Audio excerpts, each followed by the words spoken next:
Welcome to Reader Seeks Romance Channel's Romance Roundup. I am Liz Donatelli. And I'm Libby Kay, author of the sweet romance series Buckeye Falls. Libby and I are deep diving into the most popular sports romance subgenre, hockey romance.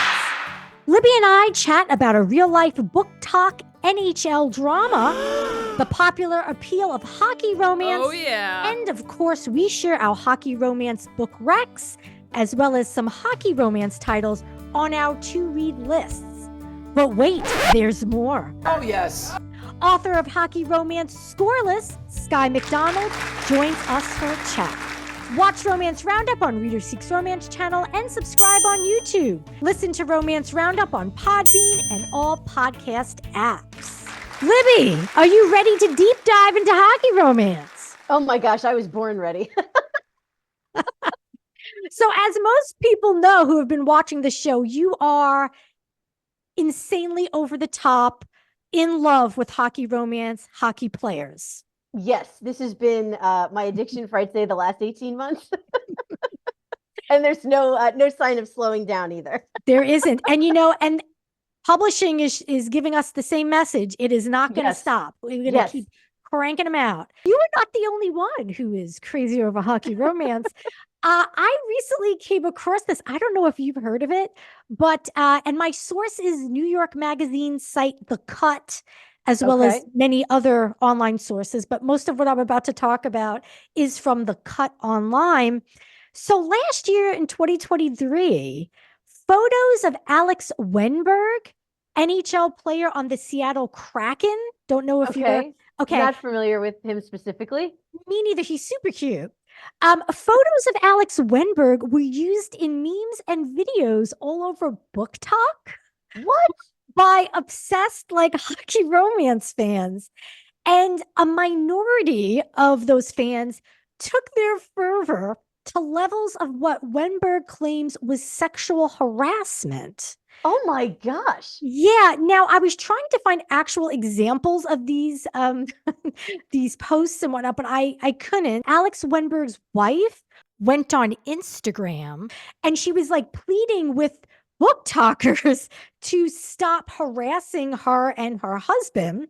Oh my God. How did I miss this? I don't know, because there's a ton of articles about it. And I was really surprised.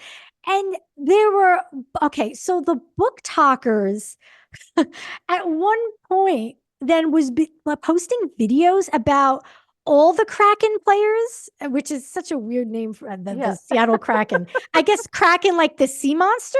That's what I think, yeah.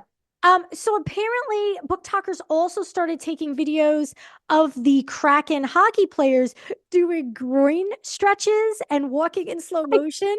God. And added the caption, crack my back. I'm sorry, I don't mean to laugh. Which I think is it's funny, when you first hear it, crack my back, because, okay. But what's interesting is that the problems really took off more when the Kraken's social media team really leaned into these thirst posts or thirsty posts. Oh. So then they started cashing in on the sexuality of the team members by writing all these sexually provocative posts. So by the time the Kraken's social media team started going with it, that's when things really spiraled. And that's when, I guess, Alex Wenberg was like, hey, you've got to stop. And his wife is stopping. So I've got there's so much to comment on.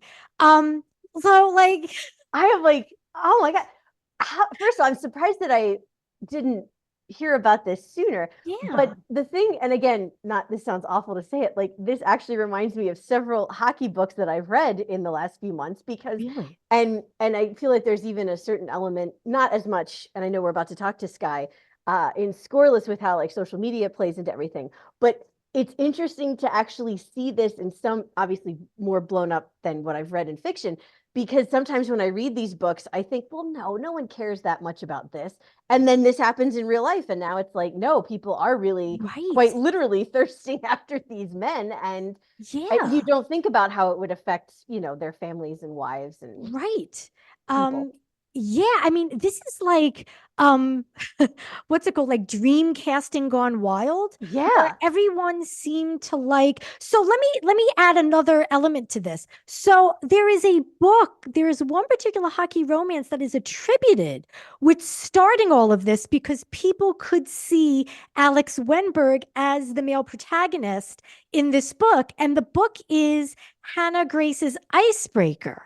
And I haven't read that one yet. So I I haven't don't, either. I think we need to read it now, Liz. So now we have to read it because apparently it captured everyone's imagination on Book Talk, and they were saying, "Oh my God, Alex Wenberg would be the perfect lead in, Oh, I like guess the fantasy movie." casting. Right, right. Now, the other thing is, it was mentioned, oh, it was just a minority of people that it was being very sexual. Like they had Pedro Pascal. There was a lot about him, and there was like a lot of sexual things on just like Book Talk, just anywhere on social media. Then there was who was the other one who had a day? The Stern Brunch Daddy, Isaac, Oh my God. Oscar Oscar Isaac. Isaac, right? Oscar Isaac was like the Stern Brunch Daddy, and everyone was going crazy. So I'm so sorry. That is what kills me about social media is that the phrase "Stern Brunch Daddy" exists. Yeah. Yeah. I mean, and the sad thing is, I knew exactly what you meant when you said it. Stern Brunch Daddy. Yeah. So we all know that this is a cyclical thing. There'll be a celebrity that you attach to a really hot romance novel of that time, of that week, and Alex Wenberg went through it and, had to stop. Now, I don't know how explicit some of these posts got, but I find it interesting that hockey romance has now gotten to that level of notoriety. Yeah. I mean, it has, and again, I've been in no way am I a huge sports fan. People who know me who listen to this are probably like, what a nut. She doesn't know anything. I've gone to hockey games since I was a kid. Yeah. And hockey has been, in my life in some capacity. And it's one of the few sports I feel like I understand. Yeah. But I just feel like recently when my husband and I went to a Columbus Blue Jackets game, I felt like I wasn't the only woman sitting there giggling, saying like, "Ooh, I wonder what would happen if so," you know what I mean? And I felt like that was the first time after years of going to different hockey games and seeing different teams where I felt like there was definitely like an underlying, like titter of conversation that had nothing to do with the actual game. Interesting you say that because in that same article, there is mention that more women are attending hockey games, and that their passion for rooting for these teams has increased because of reading hockey romance. Yeah, I mean, I'm sure the NHL does not mind that side effect. They don't. And they seem to have embraced all of those thirst trap tweets and, book talk things. I know I sound old the way I'm describing it. I'm not, I guess No, they're but called thirst traps. I'm But still calling them thirst traps. So, but I'm also not. I'm not yeah, much younger than you. that is true. Yeah. So it seems like everyone has, those organizations have leaned into it, but maybe too much because now their players becoming uncomfortable. Although I only know about Alex Wenberg getting uncomfortable. So that leads us to, and we've talked about this before, what is the appeal of hockey players and hockey romance? There's actually an article in the Washington Post all about it, which really, again, like the gravitas that is being given to hockey romance is extraordinary. So in this Washington Post article, they kind of give some ideas and some theories as to why hockey romance is popular. But I want to point out one thing that I thought was really interesting. Now, we talked about the physicality of it and, the competition of it. It's already high stakes and there's, so much so much plot that could happen, so much, good stuff. It is mentioned in this article in the Washington Post. Hockey is the only sport that allows fighting, yes, and that the players fight in defense of their team and teammates in a way that resembles chivalry of the olden days. Now, that I hadn't thought of, is that there's a connection between the fighting and chivalry. That I never thought of. I will tell you, I never thought of it either. But now that you say it, I agree 100%. And I will say, the fighting has always been part of the appeal for me. We've talked about this. I don't know if we've talked about it on the show or off the show about fighting as a show of love. Well, and it's funny because again, in real life, I'd be like, what the hell are you doing? But in a book scene, yes, please. Just I love that, you know. Yeah. But I never thought about it from the chivalry side. But yeah, I mean, and when I go to games in person, and if we leave and there's not a fight, I do feel like even if the team won, like, oh, we didn't have a fight today. Like that to me is I don't want to say a key element, but that is a huge part of the experiences. It is. You know? It is. And, you know, I'll take it one step further to say that there are people who might view passion in the rink on the ice as translating into passion in the bedroom. Oh, yeah. I wouldn't say no to that either. That's what I'm thinking. So I thought that was interesting. And of course, the other mention is that being hockey teams have a bunch of players, it's conducive to having a lot of supporting characters that make for, you know, a robust series where you're like, oh, good, there's a team. So we know we're going to get, you know, I don't know, 8 books, 10 books. Now, you've read more hockey romance than me. What about hockey romance has appealed the most to you? I think so physically, I think as a physique, I think hockey players have a good shape, for lack of a better thing. Because like for me, I'm not into bulky people. So football romances have never really been my thing because to me, I can see the appeal, but that's not, you know, again, not to yuck anyone's yum, but that's definitely not my thing. I like it always has a built-in conflict of traveling for the game, potentially getting injured, you know, as you kind of just alluded it to in real life, you know, the social media, you know, how they have to market themselves. It just hits different. And I think, and again, for me personally, it's a sport I understand. So I don't have to read it. And it's not like a football thing. I'm like, what the hell are they talking about? And I have had, and bless everyone's heart who tries to help me for, I don't know, the last 40 years, people trying to explain football. It just does not compute. I understand, you know, hey, they got a touchdown. That's great. But hockey, I don't know. I feel like it's more what you see is what you get. It's more fast paced when you're there. There's not as much stopping unless they're stopping to beat the crap out of each other, which again, cool. But yeah, I just think for me, there is just something, and they all approach it differently, but there is just something about a hockey romance. I don't know. I don't want to say it's comforting because that's not the right word I'm looking for, but I just feel like you know what you're going to get. And I just feel like, I don't know. I'm doing a bad job of explaining it, but everything you're saying is completely valid. And you know, when you mentioned the cozy thing, but you said cozy, but not really. I think yes to cozy because it is an icy cold game. Like if you've ever been to, it's usually in the winter, and the descriptions of them getting ready for the game, or the descriptions of, you know, them it always seems to be in the winter, which even though obviously it's not just in the winter, but I guess maybe that's part of that cozy, comforting vibe is my mind. This is a winter activity, so we are going to be, you know, warm and cozy. Or he's going to warm her up later. Wink, wink, nudge, nudge. Exactly. Because you think of So I think of it as cozy too, even though the nature of the sport is not cozy because it can be quite violent. But it's cozy in that it's something that, I mean, when you go to the game, you're freezing because you're on you know, ice and you're wearing your team hoodie, and you know, you're having a nice little snack. Like when we go to baseball games, that is not cozy because you're usually sitting outside schwitzing to death. And you know, the food's good too, but you know what I mean? Like it just has a different, I don't know. You're right. I think that definitely works in hockey romance's favor, is the cold factor, the cozy cold. Yes. I wanted to do that deep dive because I feel like hockey romance deserved more than just passing book recs in our previous episodes.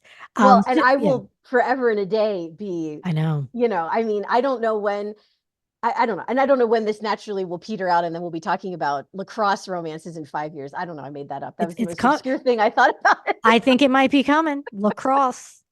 I would like to see competitive diving. I think that would be really interesting. Competitive diving. I mean, I love watching that at the Olympics. There's going to be so many sports now after the Olympics this summer that I'm going to be like, we needed this, we needed that. So, oh yeah. Yeah. Well, then I guess there's only one thing left to do, and that is to let the roundup begin.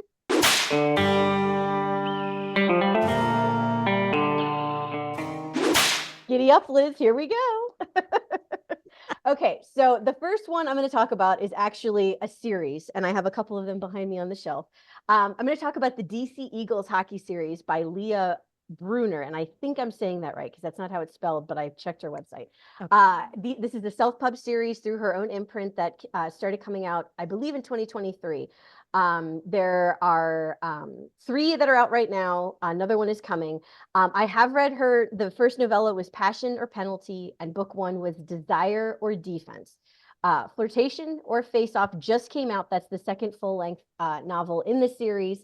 And then coming up, actually right in time for my birthday in early April, is Betrothal or Breakaway. That's going to be the 3rd full-length book.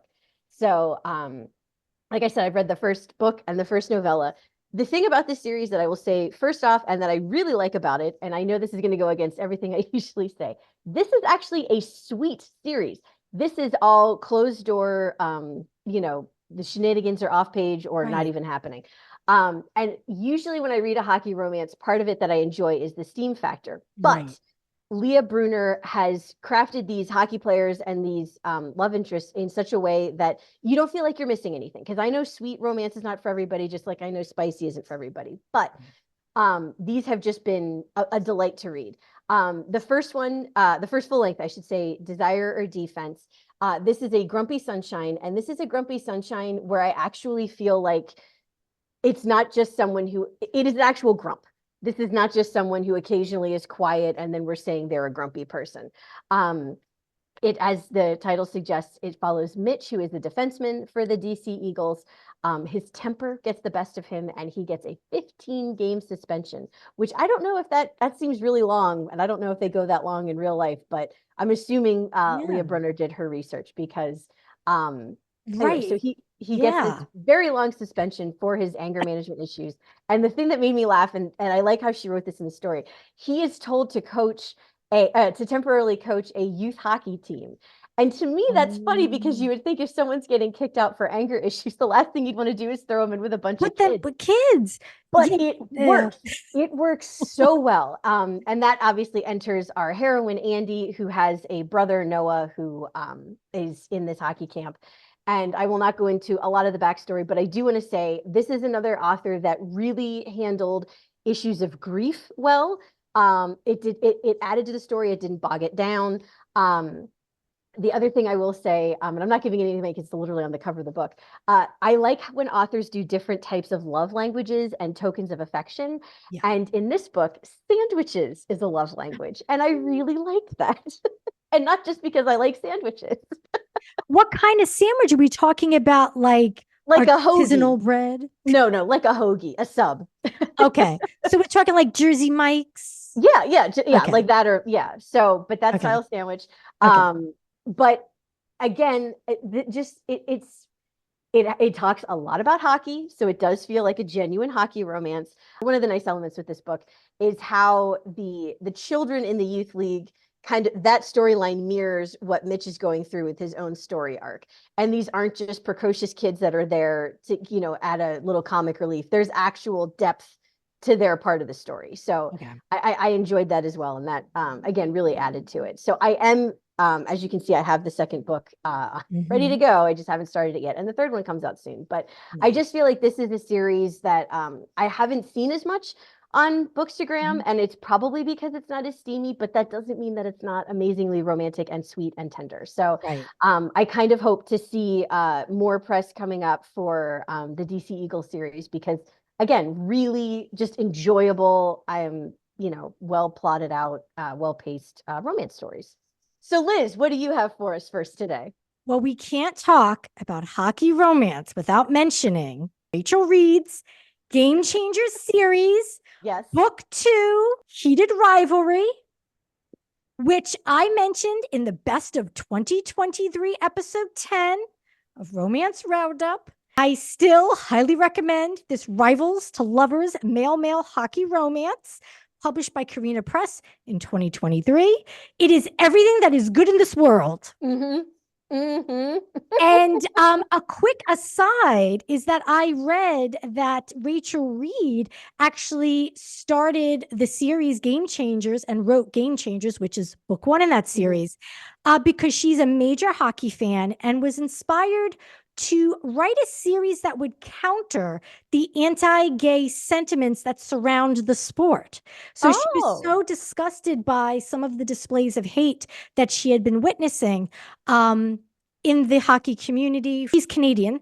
So I don't know if she's speaking specifically about Canada or all of hockeydom. But yeah, so that's why she wrote her male queer hockey romance series, Game Changers, which we're both big fans of. Huge fan. So yeah, so I'm not going to go over all of my notes all over again, but it is a fantastic hockey romance. It is addictive, it is emotional, it is steamy. You can learn more about my thoughts on heated rivalry as well as Libby's in episode 10 of Romance Roundup. So watch or give a listen.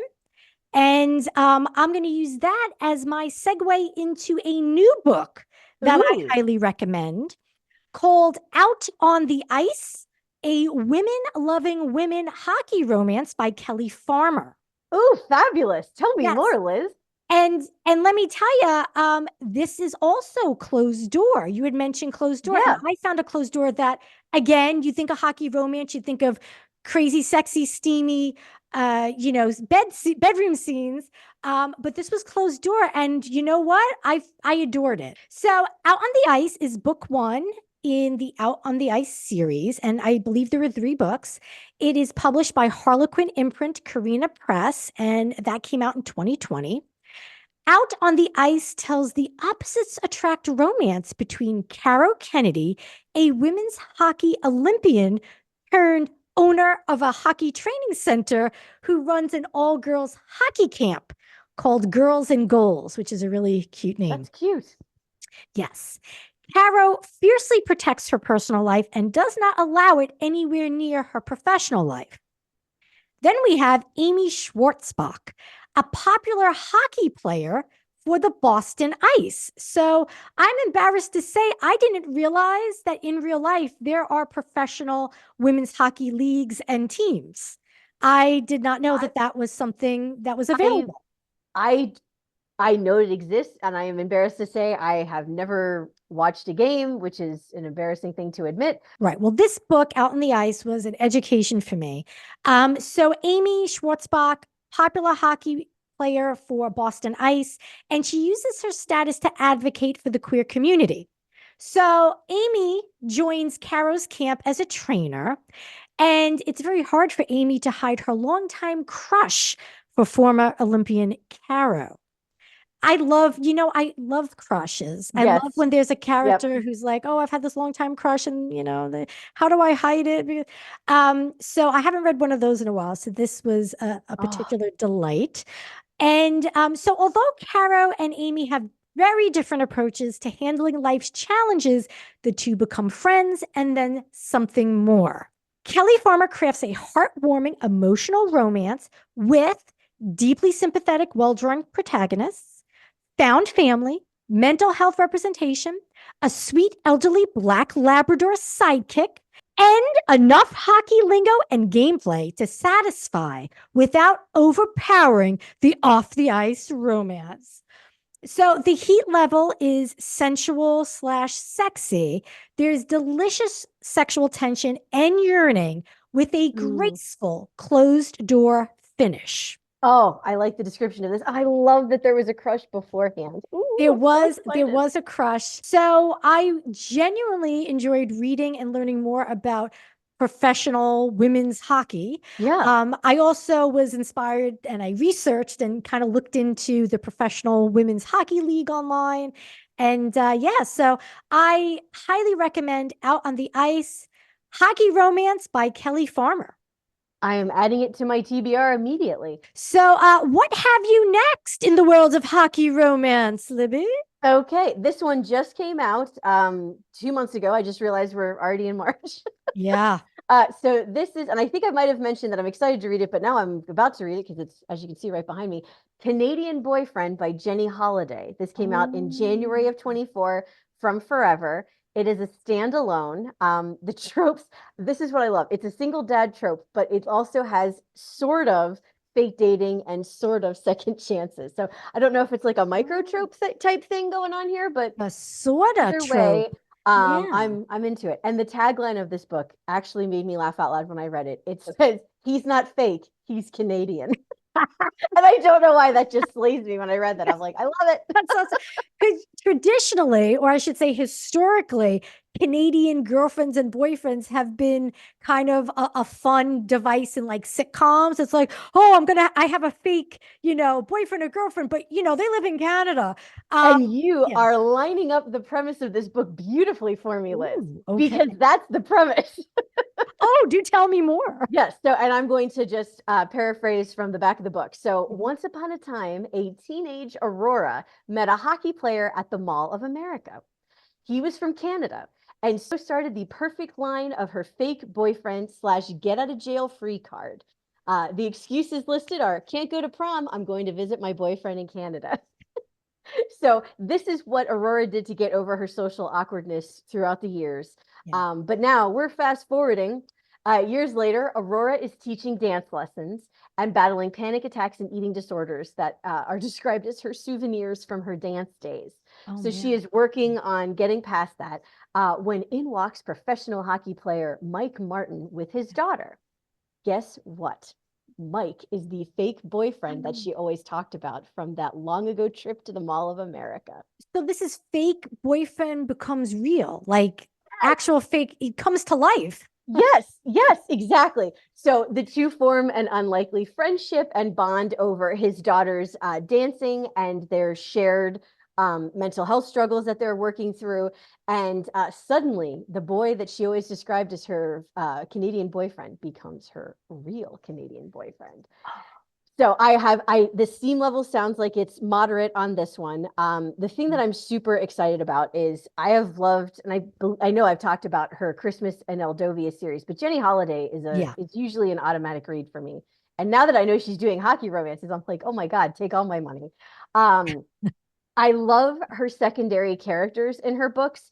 And single dad trope for me is hit or miss sometimes, but this one I'm already sold because like I kind of alluded to with the Leah Brunner one, I like how in the past she has written younger characters, and it doesn't just feel like the token, and now the kid's going to say something silly.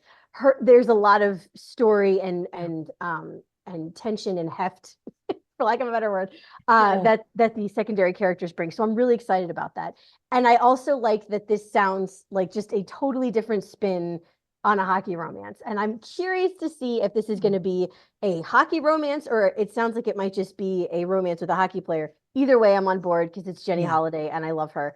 Plus the cover is so stinking cute. I literally just can't. It is. So I'm super excited to read Canadian Boyfriend by Jenny Holiday. We've talked about fake Canadian boyfriends. What do you have for us next? I read a hockey romance novella this weekend, Must Love Hockey, a Brooklyn hockey novella by USA Today bestselling author Serena Bowen.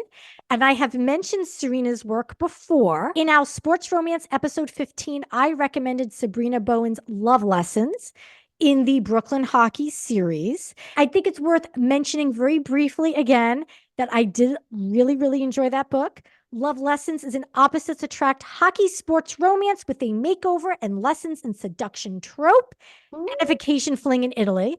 So so watch or listen to that episode for more of my comments. And that's episode 15, Sports Romance Roundup. So back to Must Love Hockey, which is in that same series.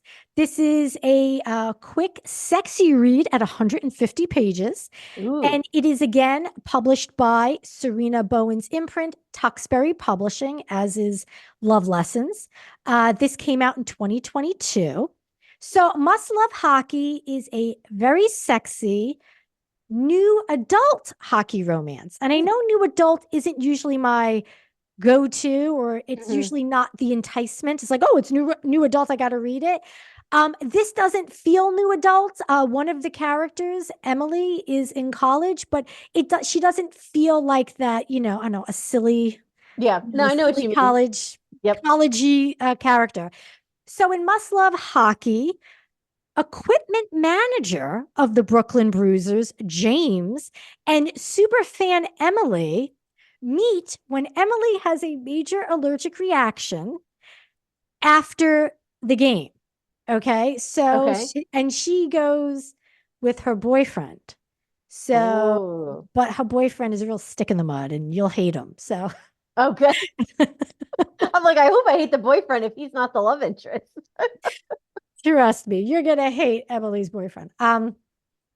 So, because he leaves Emily because he's like, "Hey, peace out," and she's like, "I don't feel well." So James, is the equipment manager, which is interesting because he's not a player. I was just gonna say, I've never read a hockey romance where Yes, it's not one of the athletes. he's not a player. I don't want to spoil anything, but he does play a important role in the success of the team, the Brooklyn Bruisers. So Okay. I don't want Okay. to spoil anything, but he is no less important than the players on the ice. So basically that's how their romance starts. It's actually, I really liked the meet cute. As you know, I'm not a fan of hurt comfort as a trope. But as a meet cute, where it's a temporary situation where he's taking care, I really, really liked it. It was so compelling.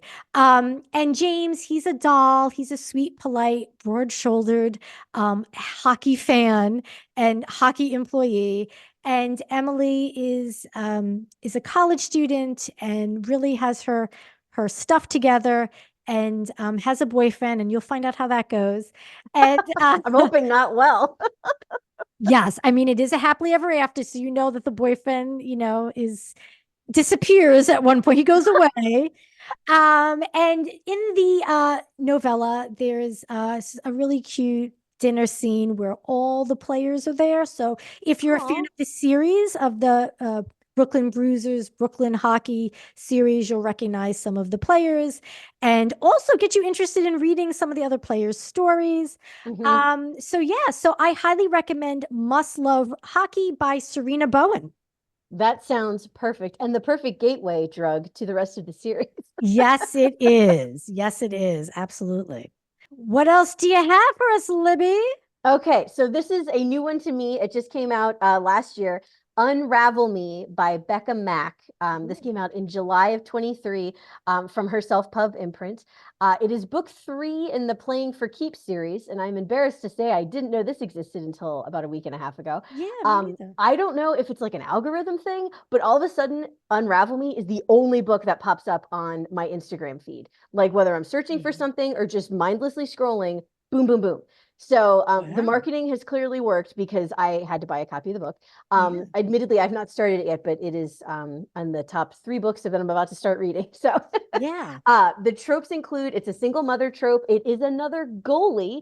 So that is the other thing that attracted me to the story is after reading Scoreless by Skye McDonald, which obviously we will discuss further in a moment. So this is giving me the same vibes just from the descriptions of Scoreless with like the goalie kind of being part of the team, but not part of the team. And how like the superstitions and everything weigh on that. So I'm excited to read that and compare it to Scoreless, but I'm getting ahead of myself. So the other thing about this book and the way that, again, hashtags apparently are selling more books than I realized, it is a cinnamon roll hero with a filthy mouth that kept popping up on all of my Bookstagram stuff. And I'm like, go on.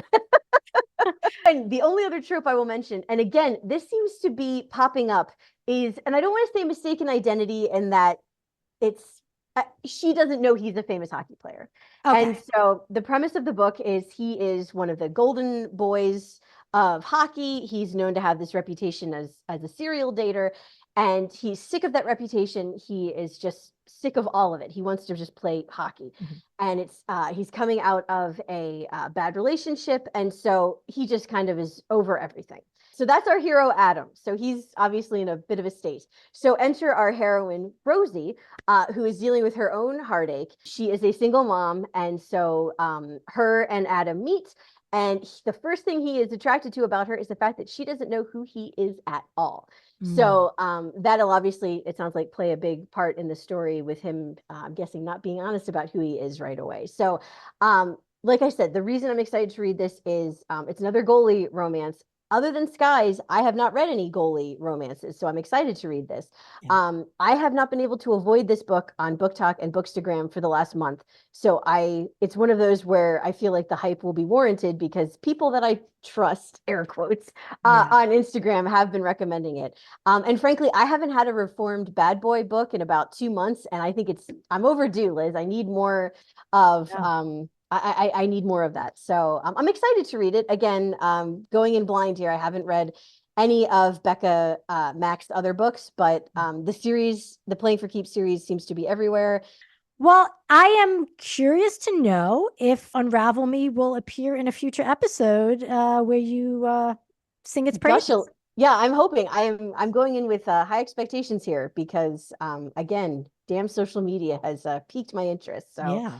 We shall see. So that's that one. So Liz, what is your next or potentially last? I've lost track of where we are. Well, what is your recommendation, Liz? I have a book that's on my to read list, and that is Hockey Romance Changing Lines by R.J. Scott and V.L. Losey. Published by Love Lane Books in 2017. Changing Lines is a male-male age gap hockey romance between a young hockey hotshot and his new coach, which happens to be his brother's former teammate and a family friend. Oh. Yeah. And this is book 1 in a 6-book series called Harrisburg Railers. Wait, like Harrisburg, Pennsylvania? Yes, I believe it's from, your home state, Pennsylvania. So the Harrisburg Railers, which I feel like might have a double entendre, being the railroad in Pennsylvania, the rail, and also getting railed, which is an expression. It looks like RJ and VL are a prolific writing duo of hockey romance. So I'm curious to dig in. And I like that it's not just the coach and the player, that there's like a different element to that, because that kind of feels like it'll add to the tension. It seems, based on some of the book covers, that there's a suit and a player. So it seems like it's someone who's part of the organization, perhaps admin or an owner or a coach or somebody that's not a player with a player. So all right. Oh man, I'm so excited already. And the fact that it takes place in the Great Keystone State, Liz, what more do you need? I don't know. Libby, you ready to talk to Skye McDonald? I am absolutely ready to talk to Skye, Liz. This is exciting. Libby and I are excited to welcome Skye McDonald, author of hockey romance Scoreless, to the show. Thank you for joining us on Romance Roundup, Skye. It is always good to talk to you, Liz. Thank you for having me. And it's good to talk with you, Libby. It's so nice to meet you. I'm so excited to talk about Scoreless. I also read it very recently and enjoyed it thoroughly. Oh, well, yes, I'm always ready to talk about it. So let's do it. We were texting quite a bit about Quinn. Yes.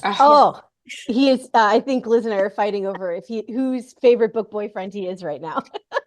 Yes. Tell me more. So Scoreless is part of your Anti-Bell series. What? Sort of. I'm glad you mentioned that, because I noticed it's listed as 4.5. But I would class this as a spinoff. Okay. And we'll talk a little bit more about where I'm going with the hockey in my hockey era, I'm sure. Okay. But if you read book 4 of my Anti-Bell series, Just Your Type, okay, you will see Quinn in that book. He is the brother of the main character in that book. That book is solidly book 4, okay? So while it is of the universe, this is set in an unnamed town in Connecticut, so it is not in Nashville, which is a cornerstone of the Anti-Bell series. I think the biggest element missing is the Nashville music, food kind of family vibe. So it is of the universe, but it is really not a sequel in the way that I would class it. It is really kind of a anti-Bell adjacent story, if you will. So now, why hockey? Why was it Okay. time to throw hockey into your mix? Okay, so I know people are gonna make a face, but I will tell you the truth that this book was drafted like 5 years ago. No, 6. Oh, Okay. wow. Yeah. So Oh, it has been released now. Because it was time in the natural progression of the stories that I was telling. Like I said, my book 4 of the series, Just Your Type, came out in October. And so this is that main character's brother. But hockey is hot in romance right now, as we all, I think, can agree. So it was excellent timing and very well timed. But I chose to get into hockey romance so long ago because I love hockey. And I really have always had a soft spot for goalies, specifically French Canadian goalies. So I thought, why not make a book about one? I have loved hockey since college. Yeah, college. okay. And so it was very fun to do a sports romance that was based around one of my favorite sports. But I am a sports gal, so yeah. Okay. So you actually wrote this ahead of the hockey romance craze. I did. I promise that that's true. Okay. Yeah, I definitely did, but I did sit on it. I mean, as I've sat on many of all of my anti-Bell series is drafted out in some shape or form. Right. So it's been sitting there, but it was both the right time in the order of unrolling the world as well as for popular. I mean, it's hot, it's very, very hot. Right. Well, now that we've whet everyone's appetite for Scoreless, why don't you share with the audience what Scoreless is about? The Connecticut Commodores are a professional hockey team who have just acquired a new goalie, Quentin Paris. Okay. Quinn is from Montreal and he is having his first season in the pros. Okay. So he's been in minor league hockey for a while and he's finally gotten called up. Audrey Cathcart is the daughter of the owner, but she is also second in command of media relations for the Connecticut Commodores. She does not like Quinn. She also doesn't date hockey players, and the team has been her big brothers all of these years because she grew up around them. She does not like Quinn. She did not want Quinn to come on, and of course she likes Quinn. Of course she does. So you're getting a little bit of enemies to lovers because she has tried really, really dang hard to hate him as much as she can. And he is just ruthlessly hot and charming with his French Canadian accent. He is not so much an enemy to her, but he basically told her, we are not going to be familial. Audrey has been the little sis for far too long, is what I would say. So she starts becoming friends with benefits with Quinn, or basically like hookup buddies, and that doesn't go so well because obviously everybody catches feelings. In the meantime, Quinn is having an on fire debut season, and so because he is a goalie, you are going to have to deal with Quentin's superstitions and quirks, and he will not be shook from his game. So that does actually play into the story. You have little enemies to lovers, you have a lot of hockey, and you have a woman learning to love herself and stand up for what she deserves. So that would be the gist. And you have some French Canadian fun. Yes. Now, you've specified Quinn as a goalie, and it was important for you to write his character as a goalie. To be honest, I mean, I'm very ignorant to hockey, so I just figure a hockey player, the goalie is just like every other player, but you really, attributed certain characteristics to the goalie that I didn't think of. Can you tell us a little bit about what sets a goalie apart from the other players and why that appealed to you so much as a romance protagonist? With pleasure. Goalies are weird, okay? Just delightfully quirky and weird. They tend to be highly superstitious. They have very serious routines. They are absolutely, as Quinn says, absolutely a part of the team. If you think about their job, they're essentially like a spine for the team, right? They stand alone, but are often either the hero or the goat of a game, right? So like if they win, the goalie was on fire. If they don't win, the goalie allowed shot. So they have this responsibility that is integral, but also keeps them not with. So, for example, in the NHL, goalies cannot be captains. Okay. So the captain of a team, this is real. The captain of a team needs to be able to talk to the refs, and the goalies can't leave their crease to do that. So the crease being the blue paint. So they tend to be a very specific personality, and the quirks that I attributed to Quinn were somewhat like of my own imagination, but also of things. So like he skips over the lines, the painted lines in the ice. The superstitions of a goalie and having a game are very real. So they are not like just they are one of the team, but they are not just one of the team. And the whole thing about you don't talk to the goalie before or after a game, the goalie doesn't talk to you. All of that is real. And I will also say, it's a great moment to say, I actually had a goalie beta read this for me. To make sure that what I was saying, because I knew what I was saying, like I knew this about goalies. Like I said, like I actually find it incredibly hot. This is probably revealing a lot about me, but goalies and field goal kickers and goalies in soccer as well. Anybody who is of the team, but basically everything rides on their shoulders, is a very interesting personality to me. Right. But I have always found goalies to be amazing and super, super hot for that like weirdness itself. But yes, I did have a goalie read this for accuracy. So yeah. I love that. That's fabulous. Yeah. That is. Yeah. It was really funny because there are scenes, like sexy scenes, where he made comments like, this could theoretically be accurate. I was like, really? Thanks, Jared.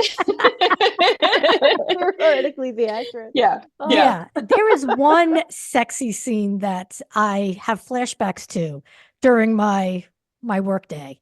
I was like, yeah, that was well done, Skye. I don't want to ruin it for anyone, but there was finger sucking. Yes. Oh, that one. That was a good Is that what you were thinking of, Libby? I was like, that's what I was thinking. I actually reread that a few times. I was like, I've never read I haven't either. Before. Yeah, and I found it titillating.